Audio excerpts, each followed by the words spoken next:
เพราไก่นะคะวันนี้ใส่น้ำมันไม่ต้องเยอะร้อยน้ำมันร้อนนะคะใส่กระเทียม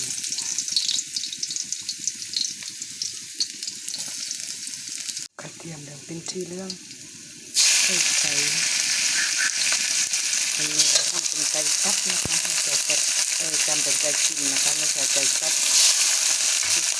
ไก่สุกแล้วเราจะใส่ใบกะเพราลงไปนะคะ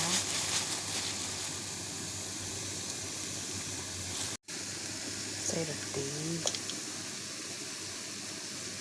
เป็นหวานน้ำตาลนิดนึงซีอิ๊วขาววันนี้เราจะไม่ใช้ซีอิ๊วดำถึงกับน้ำปลา